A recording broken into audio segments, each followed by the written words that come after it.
जिसका मुझे था इंतजार, वो घड़ी आ गई। ऑब्वियसली आप ये सोच रहे होंगे कि मैंने ये गाना क्यों प्ले किया है वीडियो की शुरुआत में। मौका ही कुछ ऐसा है क्योंकि LIC ने फाइनली अपना DRHP सबमिट कर दिया है सेबी को। इसका मतलब ये है कि LIC का IPO आने वाला है।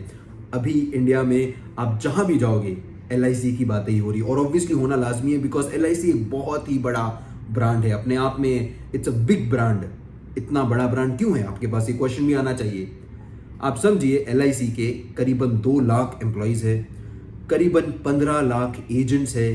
उसने कम से कम, मैं उसने क्यों बोल रहा हूं, LIC ने 30 करोड़ पॉलिसीज इशू कर दी है, which is a big amount. और इट इज बिलीव्ड कि जब LIC स्टॉक मार्केट में लिस्ट हो जाएगा तो उसका मार्केट कैपिटलाइजेशन हो सकता है करीबन 15 लाख करोड़। और यह भी समझना जरूरी है कि अगर 15 लाख करोड़ अगर उसका मार्केट कैपिटलाइजेशन होता है जब वो स्टॉक मार्केट में लिस्ट होती है, तो वो इंडियन स्टॉक मार्केट की सबसे बड़ी कंपनी होगी in terms of market capitalization. अब ऑब्वियसली इतना बड़ा IPO है, इतनी बड़ी कंपनी है, इतना बड़ा ब्रांड है, तो इसके बारे में चर्चा तो बहुत होनी है। तो अब हम पूरी डिटेल्स जानेंगे LIC के बारे में, उसके बिजनेस के बारे में, आगे उसका फ्यूचर क्या हो सकता है और भी बाकी चीजें। तो इसी के साथ हम करते हैं शुरुआत हमारे एनालिसिस के साथ। तो सबसे पहले हम बात करते हैं LIC के बिजनेस के बारे में। LIC को 1956 में स्थापित किया गया था।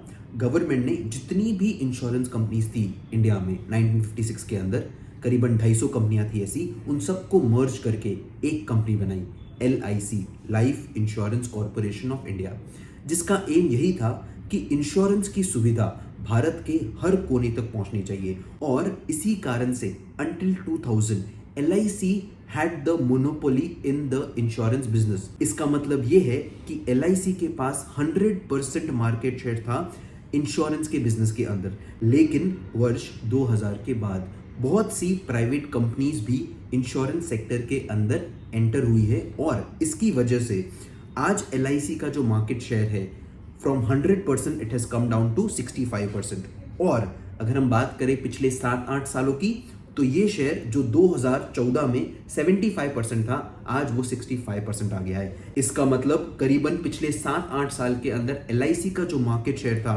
वो 75% से आ गया है 65% पे, जो एक 10% ड्रॉप है मार्केट शेयर में। तो अब हमें ये समझना है कि क्यों LIC का शेयर नीचे आ रहा है और बाकी प्राइवेट कंपनीज अपनी जगह इंश्योरेंस सेक्टर के अंदर बना पा रही है। तो इसके कुछ बेसिक रीजन है, पहले हम उनको समझते हैं। और इसको इन डेप्थ समझने के लिए हमें दोनों चीज समझनी पड़ेगी कि इंश्योरेंस बिजनेस काम कैसे करता है, इसमें LIC की स्ट्रेंथ क्या है, इसमें LIC की वीकनेस क्या है, प्राइवेट कंपनीज जो इतना जोरों शोरों से अपना मार्केट शेयर बढ़ा रही है उनकी स्ट्रेंथ क्या है, क्यों वो अपनी जगह बना पा रहे हैं इस इंडस्ट्री के अंदर। एज एन इन्वेस्टर हमारे लिए ये जानना बहुत ही ज्यादा जरूरी है कि क्यों LIC का जो मार्केट शेयर है वो कम हो रहा है और प्राइवेट कंपनीज का जो मार्केट शेयर है वो बढ़ रहा है इंश्योरेंस इंडस्ट्री के अंदर। अब इसमें लोग करते क्या है कि वो ये जानने की कोशिश करते हैं फिनेंशियल स्टेटमेंट्स के अंदर। Remember one thing, business is not run by numbers, it is run by customers. और हमें इसके लिए समझना पड़ेगा कस्टमर बिहेवियर को। अगर हम कस्टमर्स को समझे ना, तो यहाँ पे 2 टाइप्स के कस्टमर है। एक ऐसा कस्टमर जो ये चाहता है कि मेरे पास फिजिकली कोई बंदा आए, ठीक है, एक एजेंट आए जो मुझे बताए कि अच्छा ये डॉक्यूमेंट्स इस तरह भरने हैं, पूरा डॉक्यूमेंटेशन जो है ना वो फिजिकली हो, क्योंकि मुझे ऑनलाइन पे इतना भरोसा नहीं है। मुझे एक बंदा रूबरू आए और मेरी जितनी भी डॉक्यूमेंटेशन है वो पूरी करे, मैं उससे संतुष्ट हूं।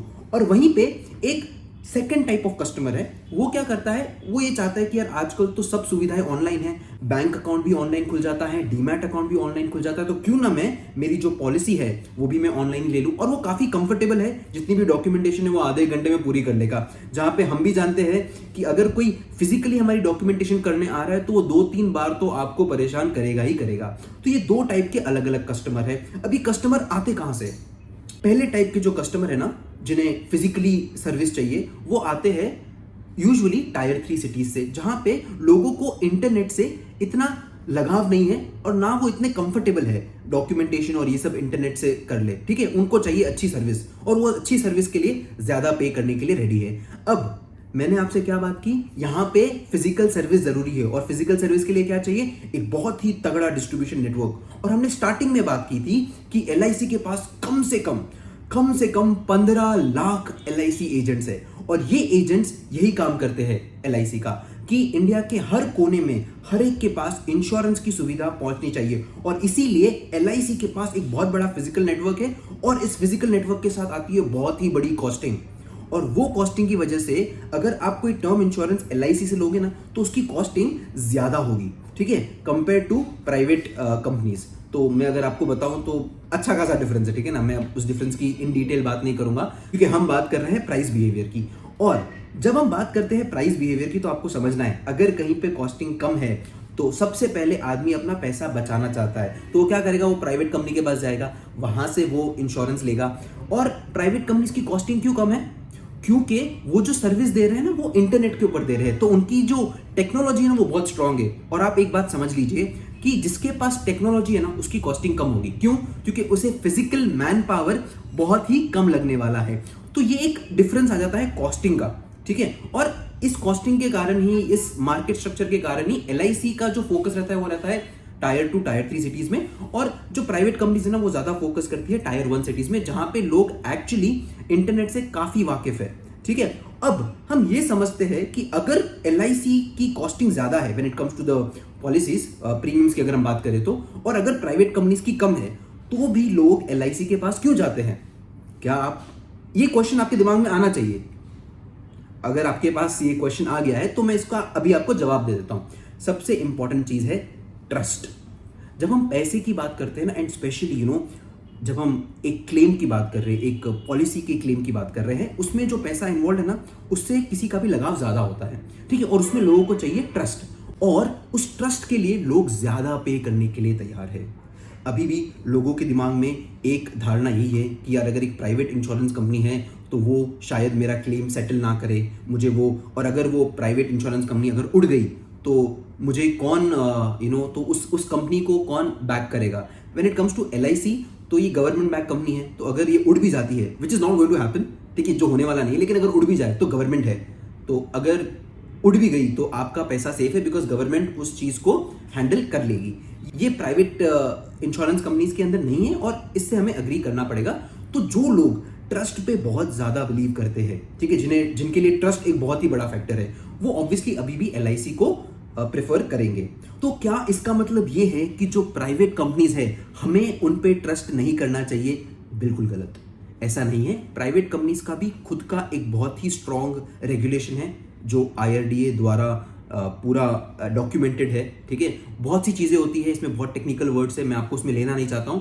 लेकिन आज जब हम इस 2022 में बात कर रहे हैं तो आप समझिए ऐसी बहुत सी पॉलिसीज है। फॉर एग्जांपल री इंश्योरेंस होता है, जो आपको इंश्योरेंस दे रहा है वो खुद री इंश्योर्ड है। फिर इन टर्म्स ऑफ रेगुलेशंस ऑल्सो काफी रेगुलेशंस है कि आपको जो प्रीमियम मिलता है उससे इंश्योरेंस कंपनीज कितना खर्च कर सकती है, उसे कितना रिजर्व रखना है। सो इनफ रिजर्व्स रखती है एक प्राइवेट कंपनी भी, ताकि अगर कोई अनसर्टिनिटी आए, फॉर एग्जांपल कोई अर्थक्वेक आ गया, कोई फ्लड आ गया, तो उसमें उसके जो पॉलिसी होल्डर्स है उसको कोई भी प्रकार की दुविधा ना हो, ठीक है। तो ये एक चीजें है। तो धीरे धीरे ये जो ट्रस्ट का जो बहुत बड़ा ब्रिज है ये भी धीरे धीरे कम हो रहा है। अब इसमें एक तीसरा पॉइंट आता है जो बहुत इंपॉर्टेंट है, वो है क्लेम सेटलमेंट रेशियो। अब जब हम ट्रस्ट की बात करते हैं ना तो ये क्लेम सेटलमेंट भी बहुत इंपॉर्टेंट फिगर हो जाता है। अब मैं पहली बार फिगर की बात कर रहा हूं आपसे। ऑलमोस्ट अगर आप एलआईसी का देखो तो 97.5% उसका क्लेम सेटलमेंट रेशियो है, और अगर आप प्राइवेट कंपनीज का भी देखोगे ना तो वो भी करीबन अब उतना ही हो गया है। तो धीरे धीरे ये जो ट्रस्ट का ब्रिज है ना ये कम होता जा रहा है। तो मुझे ऐसा लगता है कि आगे जाके अगर एलआईसी टेक्नोलॉजी के ऊपर काम नहीं करती है तो इसका मार्केट शेयर दिन ब दिन घटता रहेगा। और ये जो फिनोमेना है ना ये हमने हर जगह देखा है। फॉर एग्जांपल आप ब्रोकिंग इंडस्ट्री में देख लो, जिन लोगों ने टेक्नोलॉजी को अपने बिजनेस के अंदर इनकॉर्पोरेट नहीं किया वो खत्म जैसे हो गए। फॉर एग्जांपल अगर आप 5-6 साल पहले देखो तो ब्रोकिंग इंडस्ट्री के अंदर HDFC सिक्योरिटीज, ICICI ये सब लीडर थे। बाद में कौन आ गया? अब आप अगर देखोगे ना तो ज़ेरोधा, अपस्टॉक्स ये सब लीडर है ब्रोकिंग इंडस्ट्री के। क्यों? इन्होंने टेक्नोलॉजी को इनकॉर्पोरेट किया, इनकी जो कॉस्टिंग थी ना वो दिन ब दिन कम होती गई, और जैसे आपकी कॉस्टिंग कम होती है ना आप जो आपकी ऑफरिंग लाते हो वो सस्ती लाते हो। और एक बात का आपको ध्यान रखना है, अगर आपकी ऑफरिंग सस्ती है ना, अगर आप कोई प्रोडक्ट को सस्ते में बेच पाते हो कंपेयर टू बी, सी और डी, तो आप अपने आप आपके लिए एक मार्केट क्रिएट कर रहे हो। और अगर उसी के साथ आपकी सर्विस अच्छी है, for example Zerodha, it's a very good broker, right? Tech wise उसका जो इंटरफेस है उसे कोई मैच नहीं कर सकता, ठीक है? कॉस्टिंग कम, अच्छे फीचर्स, ऑब्वियसली लोग उसको प्रेफर करेंगे। तो आगे जाके आई फील एलआईसी को एक चीज के ऊपर बहुत काम करने की जरूरत है, वो है उसे टेक ओरिएंटेड बनना पड़ेगा। उसे उसकी ऑपरेशनल कॉस्ट कम करनी पड़ेगी, obviously with the help of tech, जिससे उसके जो प्रीमियम्स है ना उसमें भी कंपेरेटिवली थोड़ा कम हो उसका premium compare to private companies, ठीक है? सो ये एक फ्लॉ है बिजनेस का जो हम समझे हैं। तो एलआईसी की एक स्ट्रेंथ है उसका ट्रस्ट फैक्टर, उसका एक स्ट्रॉन्ग डिस्ट्रीब्यूशन नेटवर्क, लेकिन उसकी वीकनेस है नॉट अडेप्टिंग टू टेक, ठीक है? अब हम आगे बढ़ते हैं और समझते हैं इस बिजनेस को। So now that we understand कि एलआईसी की स्ट्रेंथ क्या है और एलआईसी की वीकनेस क्या है, तो अब ऑब्वियसली क्वेश्चन आएगा कि क्या आपको इसमें निवेश करना चाहिए।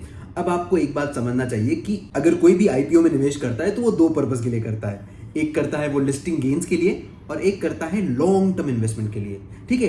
तो पहले हम लॉन्ग टर्म इन्वेस्टमेंट की गेम को समझते हैं कि अगर कोई लॉन्ग टर्म इन्वेस्टमेंट करता है तो वो किस लिए करता है, कि अगर कंपनी में ग्रोथ होगी फ्यूचर में तो उस ग्रोथ से उसके प्रॉफिट बढ़ेंगे, प्रॉफिट्स बढ़ेंगे तो उसकी जो शेयर प्राइस है वो बढ़ेगी और उसको बहुत बड़ा मुनाफा होगा इन द लॉन्गर रन।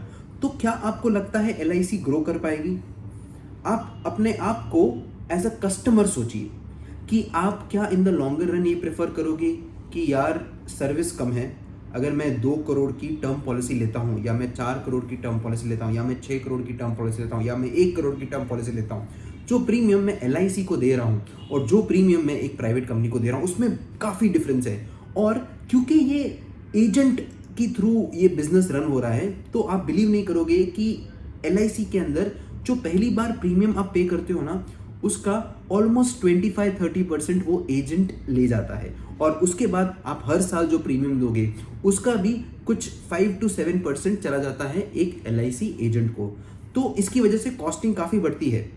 लेकिन अगर आप अभी भी रिलाय करते हो ट्रस्ट फैक्टर के ऊपर तो ऑब्वियसली आप एलआईसी में निवेश करोगे, ठीक है? तो आपको ये समझना बहुत ज़रूरी है। Second point, when we talk about innovation in the product, service कहाँ अच्छी मिलेगी? अगर आपके पास 2 अकाउंट है, एक है प्राइवेट बैंक में और एक है समझिए एसबीआई में, तो आपको सर्विस अच्छी कहाँ मिलती है? सेम यही चीज़ अप्लाई करती है इंश्योरेंस बिजनेस के अंदर। अगर आपने आपकी पॉलिसी ली एक प्राइवेट कंपनी के साथ, एचडीएफसी लाइफ इंश्योरेंस के साथ, जिसका मार्केट शेयर आप देखोगे तो 8% है, एसबीआई का मार्केट शेयर भी अराउंड 8% है। अब इन कंपनीज के पास क्या है कि ग्रोथ प्रोस्पेक्टस बहुत है बिकॉज इतना बड़ा मार्केट शेयर है एंड इंश्योरेंस एक बहुत ही बड़ी इंडस्ट्री है, it's a very big industry. तो यहाँ पे ग्रोथ का प्रोस्पेक्ट बहुत है। और ये जो प्राइवेट कंपनीज होती है ना, ये लोग स्टार्टिंग में अपना कैश बर्न करेगी और जब ये कैश बर्न करती है ना, ये मार्केटिंग पे बहुत खर्चा करती है और अपने जो प्रोडक्ट की कॉस्ट कम कर देती है और ये बहुत से लोगों तक पहुँचती है। और ये धीरे धीरे, मैं आपको अभी बता रहा हूँ, जिस तरह बैंक ने एक्वायर किया है इतना बड़ा मार्केट शेयर, और उसी तरह स्लोली जो प्राइवेट इंश्योरेंस कंपनीज है ये भी अपना मार्केट शेयर बढ़ाएगी इंश्योरेंस इंडस्ट्री के अंदर। ये मेरा एक अनुमान है बिकॉज ये पास्ट में हो चुका है और फ्यूचर में भी होगा बिकॉज प्राइवेट कंपनीज अच्छी सर्विस देती है, कॉस्ट एफिशिएंट होती है और जिसकी कॉस्ट कम उसके पास मार्केट शेयर ज़्यादा इन द लॉन्गर रन, ये होता ही है। और सर्विस भी अगर अच्छी हो तो वो तो एक बहुत ही बड़ा एडवांटेज है। तो आपको ये क्वेश्चन अपने आप से पूछना है कि आपको ग्रोथ कहाँ दिख रही है? क्या आपको लग रहा है एलआईसी वो सर्विस दे पाएगी जो एक प्राइवेट कंपनी हाल फिलहाल दे रही है? तीसरा जो क्वेश्चन आता है वो आता है ट्रस्ट का, कि क्या आप एक प्राइवेट कंपनी जो है एचडीएफसी लाइफ इंश्योरेंस, जो है एसबीआई लाइफ इंश्योरेंस, जो प्राइवेट सेक्टर के अंदर लीडर है when it comes to the insurance business, तो क्या आप उन पे ट्रस्ट करते हो? मेरे हिसाब से, क्योंकि अभी रेगुलेशंस इतने स्ट्रांग हैं, आप उन पे ट्रस्ट कर सकते हो, ठीक है? सो ट्रस्ट का जो फैक्टर है वो धीरे धीरे, ये जो ट्रस्ट का बहुत ही बड़ा डिफरेंस था, ये धीरे धीरे कम हो रहा है। अब लोग प्राइवेट कंपनीज को भी ट्रस्ट करते हैं। मैं डेटा में नहीं जाऊंगा, मैं आपको सिंपल भाषा में जो चीज़ की आपको ज़रूरत है मैं आपको वो बता रहा हूँ। Now before I give you the verdict on the LIC IPO, मैं आपको एक और बात बताना चाहता हूँ। एलआईसी का जो एक दूसरा बिजनेस है वो इन्वेस्टमेंट का बिजनेस, क्योंकि एलआईसी की 30 करोड़ इंश्योरेंस पॉलिसीज है जो उसने इशू की है, उसके पास प्रॉफिट्स बहुत आते हैं हर हर साल बहुत प्रीमियम्स कलेक्ट करती है, उसके खर्चे के बाद उसके पास प्रॉफिट बहुत बचता है, तो उसके पास बहुत सा पैसा पड़ा है। So it is also investment company, वो स्टॉक मार्केट में उसने हर कंपनी में इन्वेस्ट किया हुआ है। So it's more like a index fund. तो जितना आपको निफ्टी 50 इन्वेस्टमेंट में रिटर्न दे रही है, उतना ही LIC भी आपको रिटर्न दे देती है। तो क्या आपको सिर्फ for the purpose of getting those returns invest करना चाहिए? I don't think so. आप निफ्टी में ही इन्वेस्ट कर सकते हो। तो मैं मेरा फाइनल वर्डिक्ट देने जा रहा हूँ LIC के IPO में। अगर आपको लिस्टिंग गेन्स चाहिए, तो आप LIC के IPO में निवेश कर सकते हो। और अगर आप बेट कर रहे हो इंश्योरेंस इंडस्ट्री में ओवरऑल, तो मैं आपको ये कहूँगा कि आप प्राइवेट प्लेयर्स के साथ जाइए, क्योंकि वहाँ पे उनके पास ग्रोथ बहुत है, सर्विस बहुत है, और वो एक ग्रोथ माइंडसेट के साथ काम करती है, जहाँ पे वो हर साल अपने प्रॉफिट, सेल्स, इस पे बहुत फोकस करती है, which is not really the focus of a public company. और इसलिए अगर आप लॉन्ग टर्म निवेश करना चाहते हो, तो मैं ऑब्वियसली आपसे कहूँगा कि आप इंश्योरेंस कंपनीज पे बेट करिए, प्राइवेट इंश्योरेंस कंपनीज में, बिकॉज ट्रस्ट मी, ये एक बहुत ही बड़ा सेक्टर बनने वाला है, जिस तरह हाल फिलहाल बैंकिंग सेक्टर है। तो ऑब्वियसली आपको इंश्योरेंस सेक्टर में निवेश करना चाहिए। और लिस्टिंग गेन्स के लिए आप प्रेफर करिए LIC, और लॉन्ग टर्म इन्वेस्टमेंट के लिए I would recommend you to go with private companies, जैसे कि है HDFC लाइफ और SBI लाइफ। तो ये अपना अपना एक अप्रोच होना चाहिए कस्टमर बिहेवियर के ऊपर। मुझे लगता है कि आने वाले कुछ टाइम में लोग बहुत ही फोकस्ड होंगे सर्विस के ऊपर। ट्रस्ट ऑलरेडी बहुत सी प्राइवेट कंपनीज ने अभी लोगों के बीच ला दिया है। सो पर्सनली मैं LIC के IPO में निवेश करूंगा only and only for listing gains, क्योंकि मेरे पास खुद के पास एक LIC की जीवन आनंद करके एक पॉलिसी है। और अगर आपके पास LIC की ऑलरेडी कोई पॉलिसी है, तो आपको एक एडवांटेज है, बिकॉज 10% कोटा जो ये IPO का है, ये उनके लिए रिजर्व है जिनके पास LIC की पॉलिसी है। और yes, that's it. I hope you like this video. Detail video मैंने बनाने की कोशिश की है, ज़्यादा मैं आपको डेटा में नहीं लेके जा रहा हूँ, लेकिन येस, आप इसमें लिस्टिंग गेन्स के लिए निवेश कर सकते हो। And obviously, you should consult your financial advisor before taking any decision when it comes to investments. With that note, thank you so much, guys. I hope you like this video. Make sure that you share it with as many as people. Make sure that you like the video. Comment section में बताइए अगर आपके कोई भी और doubts हो, तो मैं उसको एक अलग वीडियो में ज़रूर डिटेल में एक्सप्लेन करूँगा। So with that note, guys, thank you so much. आप सभी को वापस मेरा सादर जय Jinendra. I will see you soon with another interesting video.